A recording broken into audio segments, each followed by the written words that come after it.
시용상객잔 시작하겠습니다.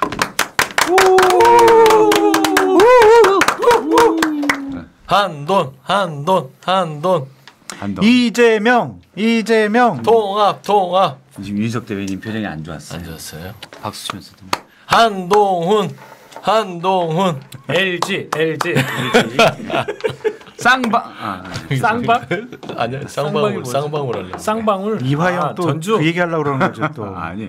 제 옛날 고향에 지금 쌍방울이. 새로운 정권이 출범했는데 지금 그 얘기를 하시면 어떻게 7년 6개월? 네. 아닙니다. 뭐라고요? 오늘 확정됐거든. 뭐? 이화영. 7년 6개월. 네, 확정됐어요. 그 얘기를 또 하시면 어떻게 아니, 새로운 정권이 출범했는데 진짜. 이틀째 아닙니다. 위험한 분이 좀 밀어요. 아니 어차피 재판은 중지되기 7년 때문에. 8개월이구만. 7년 8개월. 원래 제 고향이 해태 타이거즈였는데 해태 1등이었잖아요. 좋죠, 해태 갑자기 타이거. 쌍방울이 들어오면서 꼴등팀이 됐었어요.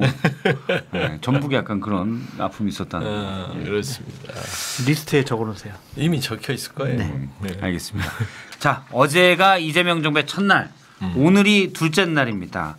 먼저 뭐 오늘 국무회의도 있고요. 오늘 본회의도 이제 국회에서 예정이 돼 있고 이제 하나씩 새 정부의 일들이 지금 진행이 되고 있습니다. 어제 얘기부터 좀 볼까요? 어제 출범을 했는데 국회 로텐드홀에서 취임 선서가 있습니다. 그리고 대통령실에서 브리핑이 있었고요. 그리고 국방부 내에 있는 가서 브리핑을 했는데 거기가 이제 윤석열 전 대통령이 계엄을 선포했던 데 가서 대통령실이죠. 대통령에서 브리핑도 했습니다. 국무총리와 비서실장, 국정원장 등 첫 인선도 있었습니다. 먼저 이재명 정부 첫날 내가 꼽은 이 장면을 좀 준비를 했습니다. 네. 쓰는 건 아니에요. 쓰는 거 아니에요. 써도 되시는데 여당은 쓰시고요. 작품을 쓰라고 그래서. 장소장님부터 들어볼까요? 저는 앞에 사이드카, 뒤에 경호차, 삐뽀삐뽀 하면서 거리 통제 쫙 이렇게 가잖아요. 네. 그때 이제 야 드디어 내가 대통령 됐구나, 정권 잡았구나. 그리고 거기 참모들도 야 이제 우리가 그냥 왜 권력 가졌구나. 그걸 그때 처음 느끼신다 하더라고요. 사이카 딱 왔을 때. 어제도 딱 이제 현충원에서 국회로 가시는 거 딱 보는데 도로 통제하고. 네. 야 실감이 나더라고요. 이제 야 정권이 바뀌었구나. 이재명 대통령 됐구나. 예. 그 생각이 들었습니다. 제일 인상적이었어요. 사실 그런 걸 가장 먼저 느낄 것 같아요. 네. 호칭이 일단 그 얘기도 박찬대 원내대표가 대통령님 현충원에서 얘기하니까 벌써부터 바뀌는 거야? 물론 바뀌어야죠. 근데 안 됩니다. 왜요? 그렇게 그 사이드카 뭐 교통통제 이런 걸 즐기면 안 됩니다. 권력을 즐겨서는 안 즐기는 됩니다. 게 아니고. 아니 물론 느끼긴 하겠으나 일하시도록 그렇게 우리가 배려해드린 거잖아요. 일단은 이 권력에 취해서 여러 가지로 그 불미스러운 일들이 있었던 걸 경험했기 때문에 그런 것보다는 조금 더 실용적이고 뭔가 체감이 될 수 있는 천천히 해세요. 그런 쪽으로 좀 해야 되잖아요. 천천히 하세요 좀. 아니 이제 방향을 제시해 주는 진짜 난 위태위태해서 걱정되는. 뭘 위태해요? 좋은 소리를 하는 건데. 처음엔 좋은 소리만 하세요. 이재명 대통령도 그랬어요. 국민의 어떤 종이다. 머슴이다. 그걸 또 진짜로 믿고 또 그렇게 하면 안 된다. 왜 리스트에 올라가는데. 둘째 날인데 여당에 그만 반박하시고 좀 수긍 좀 해요. 이분 여당 아닌 것 같아. 어제부터 보니까. 이분 여당이잖아요. 여당. 이러면 안 된다고 어제 뭐 잘 법사위에서 뭐 법안 이렇게 소위 처리한 것 가지고도 그러면 안 된다고 그러시고 안 돼 지금. 그러면 안 된다니까.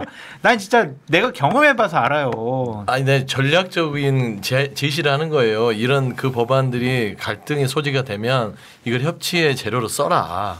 그 얘기가 좋은 얘기 아니에요? 공단 선생님 얘기도 공단 듣겠습니다. 선생님 얘기 그런 얘기는 제가 해야 돼요. 그런 거예요? 할 말이 없지. 이분이 권력력이 없으셔. 있어요. 엄청 많아요. 저도 그렇고 뭐 제 주변도 이제 뭐 현타가 오는 거죠. 입에 안 붙으니까. 이재명 대통령이 입에 안 붙는다는 말씀이시죠? 그래도 뭐 되셨으니까 잘 하시기를 바라고. 근데 뭐 아마 굉장히 세게 그 예상보다 더 빨리 하고 싶은 거 하실 겁니다. 저는 이제 어떤 장면이 떠올랐냐면 작년 총선에 저희가 대표하고 난 다음에 윤 대통령이 처음으로 만났잖아요. 예. 용산에서. 그때 A4 갖고 왔고 막 읽고 그랬던 거. 그때 아마 제가 어디서 얘기를 했는데 야 내가 참 대통령만 아니면 단대 대통령이 아니니까 여기서 이러는구나. 이재명 당시 민주당 대표가 그런 생각했을 거다 얘기했는데 이제 대통령이 돼버렸네. 됐죠. 어제 눈길을 끄는 사진이 이 사진이 있었어요. 뭡니까 또? 판단은 요 사진이구나. 이거 아닙니다. 요건가? 어제 청소노동자 국회에 가서 취임 선서를 하고 이제 국민께 드리는 인사. 이런 부분도 하고. 제가 뺄게요. 노트북 들어보세요. 요거 아니? 요거 제일 밑에. 예. 여기 있네. 요거 뒤 양면이었구나. 제가 요 사진.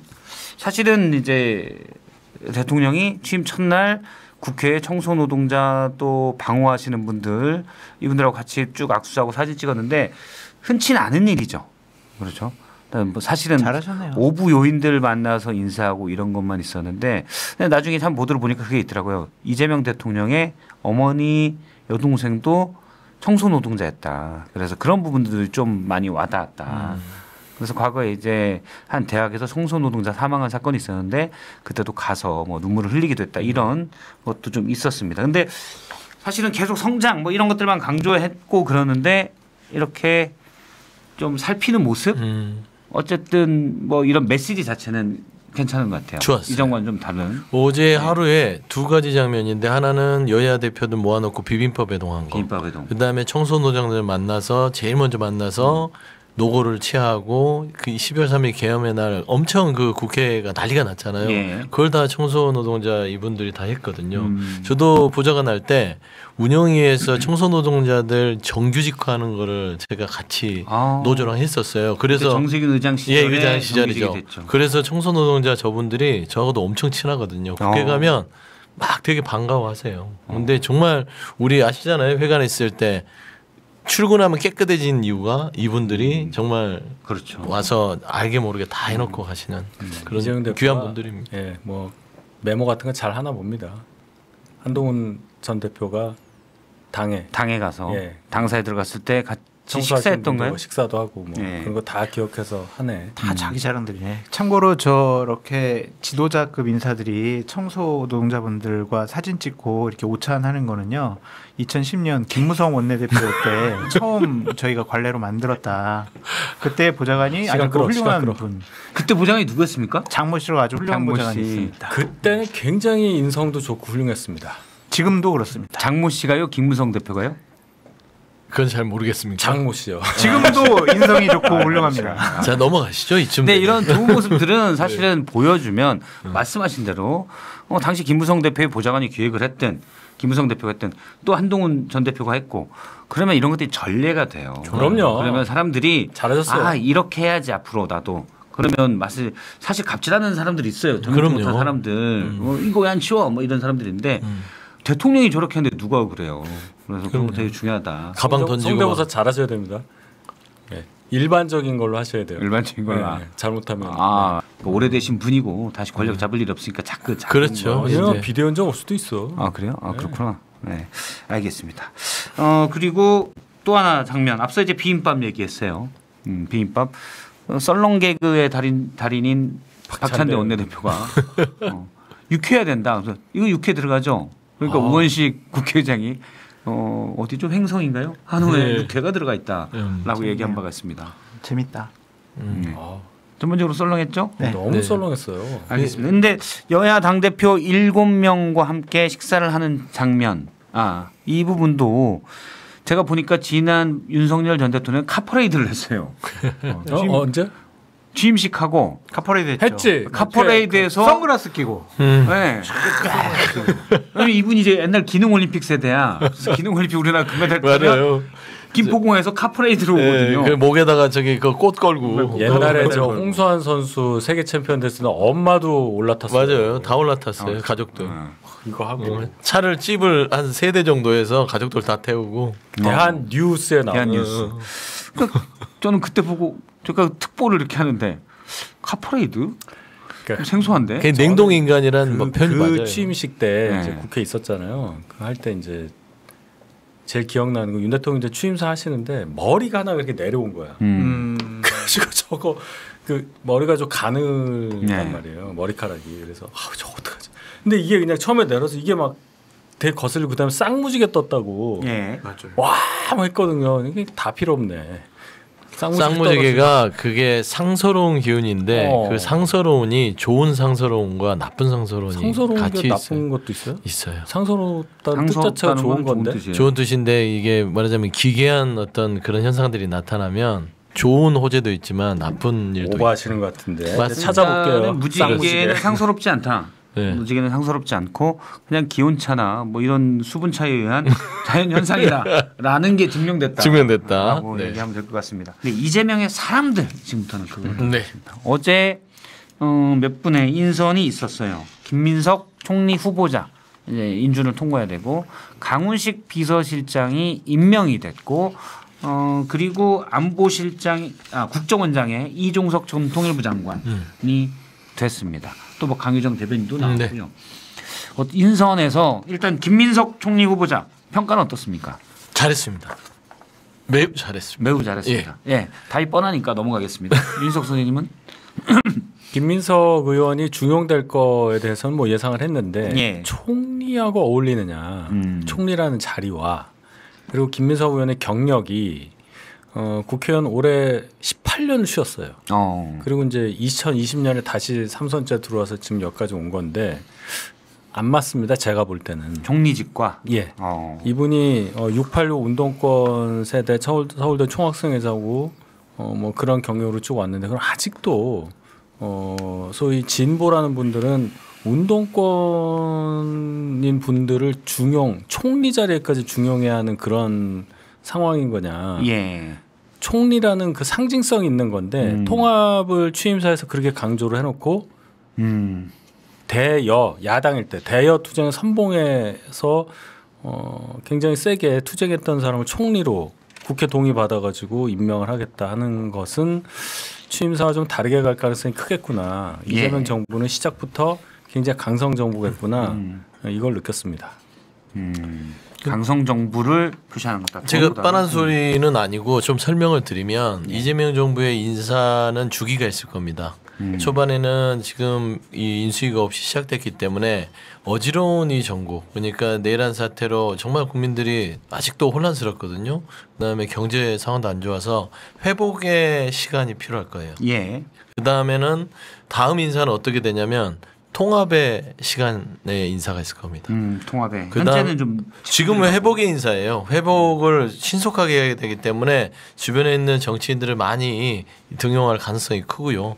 그다음에 이제 통합의 메시지의 인선들이 이루어지려면 그때 보수와 진보를 아울러서 할 인선들이 2차 인선, 3차 인선 자체는 성장의 방점을 두는 인사가 있을 수 있고 결국에는 회복, 통합, 성장 그래서 마지막 궁극적인 이재명 대통령이 약속했던 행복 대한민국을 만드는 이 방점을 찍는 인사들이 순차적으로 가기 때문에 처음에는 뭐지 통합한다고 해놓고서는 왜 측근들을 쓰는 거야 하는데 지금은 회복을 하려면 아무래도 호흡을 맞췄던 사람을 쓸 수밖에 없다. 지금 그럴 때다. 그렇게 이해를 해주셨으면 좋을 것 같아요. 알겠습니다.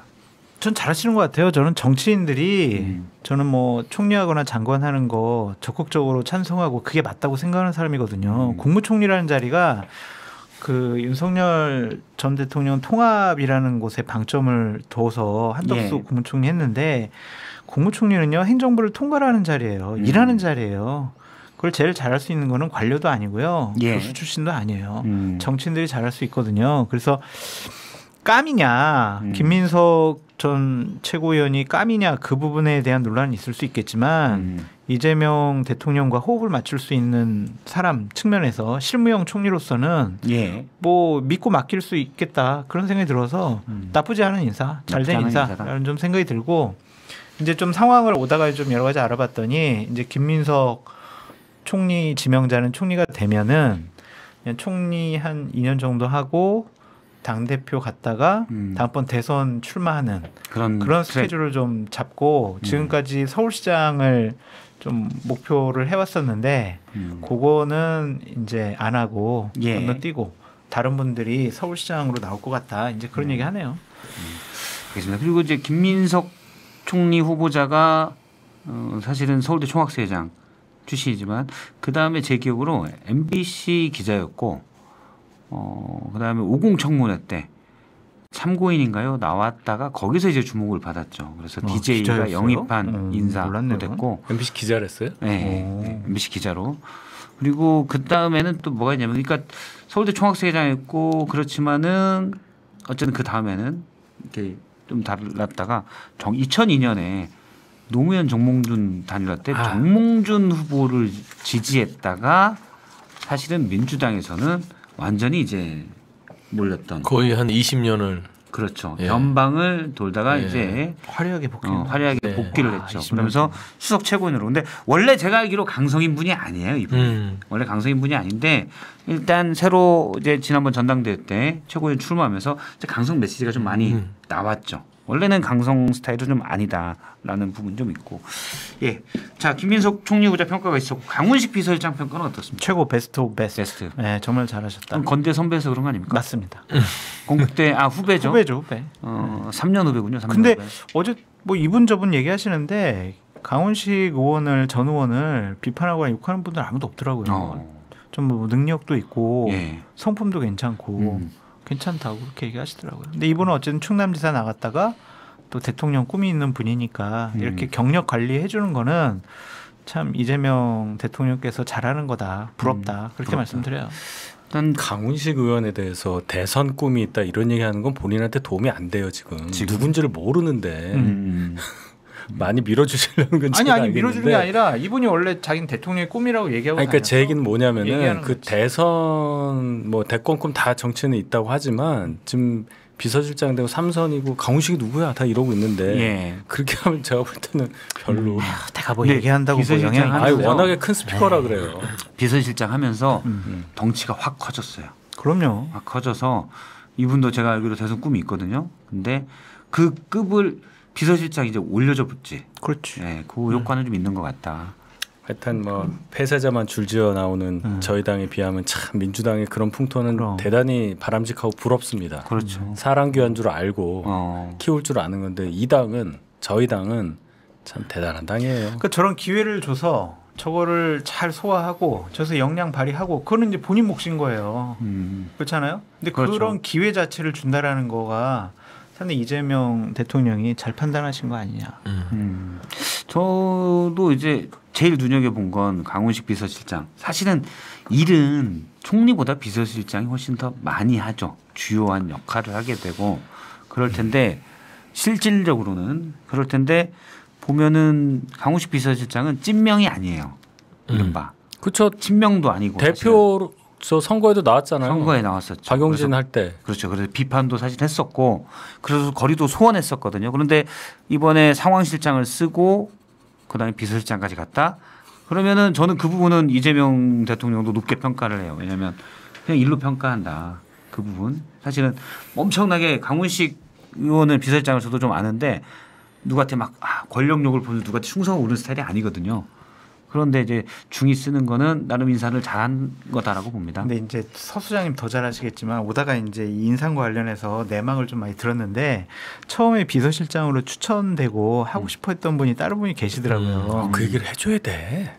해줘? 해줘야 돼요. 여기서. 여기서? 그래야 안 영상 돼. 이 당사자가 있어가지고 그분이 이거 보면 또 비슷하게라도 좀 해야 여기 그래야 10만 되지. 그런데 그 좀 어느 중진 그룹에서 안 된다. 비토. 안 된다고 하고 강훈식 어떠냐? 그래서 강훈식 다 오케이 이렇게 됐다고 그러더라고요. 그분도 그분이 어디 누굴까? 임용된 분 아니에요? 내정된 분 아니에요? 저는 처음에 그렇게 들었어요. 방송 끝나고 말씀드릴게요. 아니, 저도 처음에 비서실장 그러니까 누가 그러면 안 되는 이유만. 네? 그분이 비토당한 이유만이라도 좀 아니, 그 알려줘요. 표현을 쓰기가 상당히 어려워요. 그 정도예요. 네. 우와. 그 방송 지나고 그러면 저희가 또 듣도록. 근데 이게 강훈식 비서실장을 저는 임명한 게 지명한 게 가장 저는 큰 신의 한 수다. 잘했죠. 왜 그러냐면 이미지가 젊다. 젊죠. 두 번째는 계파색이 얕아서 계파에 치중하지 않는다. 라는 것이잖아요. 그다음에 강훈식 비서실장 자체가 또 언론하고의 소통력이 뛰어나요. 뛰어나요. 그러니까 비서실장이 언론하고 소통 관계가 뛰어나기 쉽지 않은데 비서실장이 그런 여러 가지 정무, 소통, 그다음에 어떤 이미지 자체가 다 갖추고 있는 사람을 기용했다. 이거는 저는 일을 꽤 잘한 또 인선이라고 봅니다. 비서실장 딱 보도 난 날 대선날 네. 문자를 보냈거든요. 축하한다. 답변이 왔어요. 뭐라고? 잘할게요. 네. 근데 보통 그런 날 잘 일일이 답장 못 하거든요.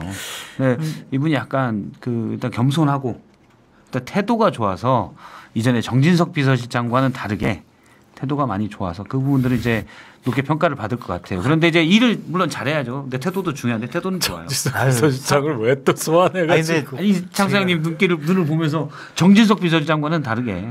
그러니까 이게 비서실장은요 대통령 비서잖아요. 그런데 그분들은 국회 운영위에 나오면은 꼭 의원들 상대로 호통을 치거나 막 원성을 높이거나 막 이러더라고요. 인상 쓰면서.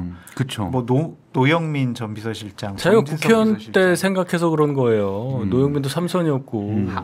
후배들이다. 뭐 그렇게 생각하는 거예요. 그건 너무 꼴불견이더라고요. 네, 진짜로. 근데 강훈식 비서실장은 그러지 않을 것 같아서. 그러진 않을 거죠. 성품도 좋으신 분이. 진짜 그런 문화가 저는 굉장히 안 잘 좋다고 설명해줘야지. 네, 맞는 말씀이에요. 네, 천하람, 겸손해야지. 당신 개혁신당, 당신네나 신경 쓰쇼, 당신네들 지지요. 기자 하시던 분이 많이 뭐 되냐고. 대변인이나 이런 거 하면은 출입 기자들을 가르치려고 그러다가 그렇죠. 봉변을 당하잖아요. 네, 맞아요.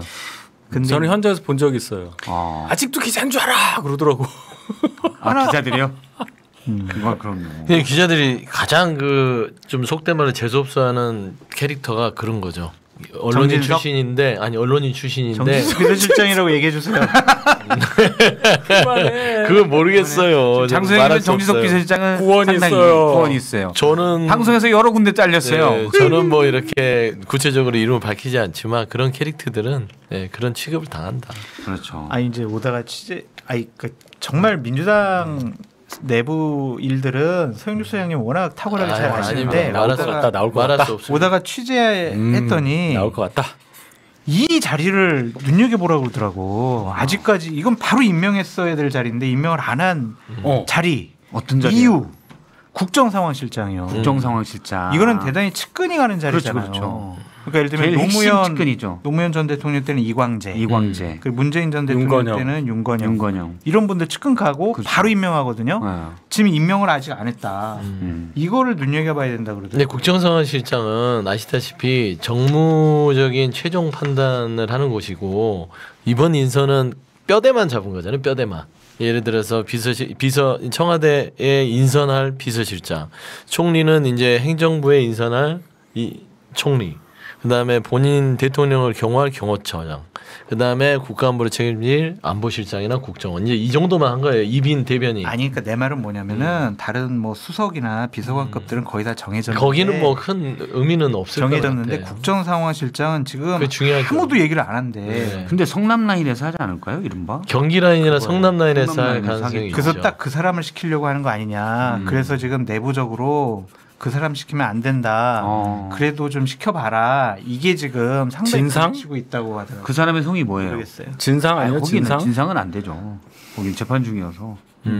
그럼요. 용도 안 되죠. 용은 저기 들어가 있지. 아니, 그래서 그걸 되게 눈여겨보라고. 여기에 대해서는 지금 다 쉬쉬하고 있다고. 준 정도가 남아 있죠. 준 정도가. 쉬쉬하고 있대요. 준이요? 그래서 누가 되는지 준이 남아있죠, 한번 이제.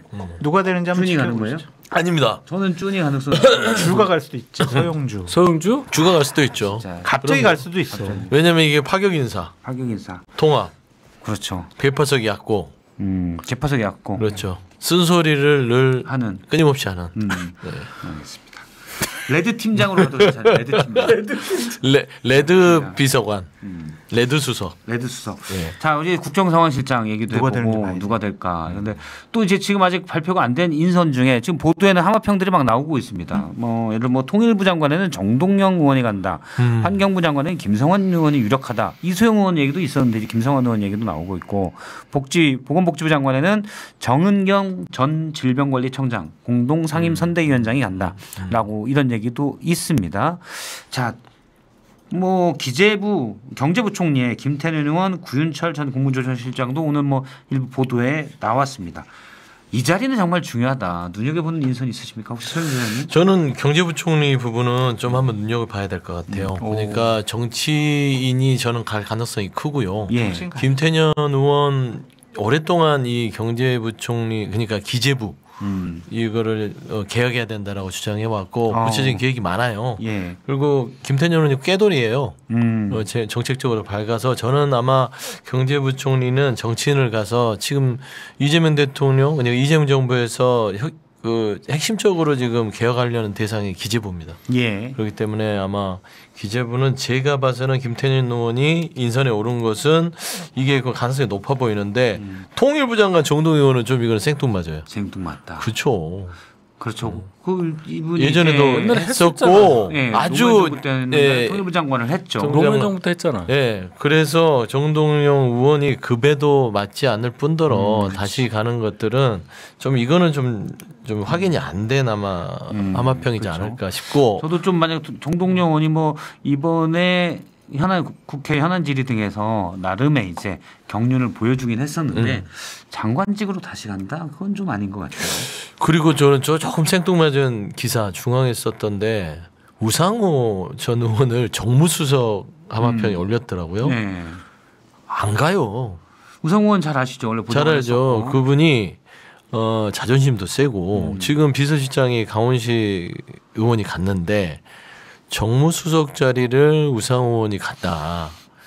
뭐 이제 꼭 그런 관계뿐만 아니라 나이나 연배를 떠나서 예전에 원내대표를 역임하고 나서도 그 상임위 위원장 자리도 안 갔던 사람입니다. 그렇죠. 그거는 격이 안 맞아. 내가 원내대표까지 했는데 아무리 3선 4선이어도 위원장 한 번도 안 했거든요.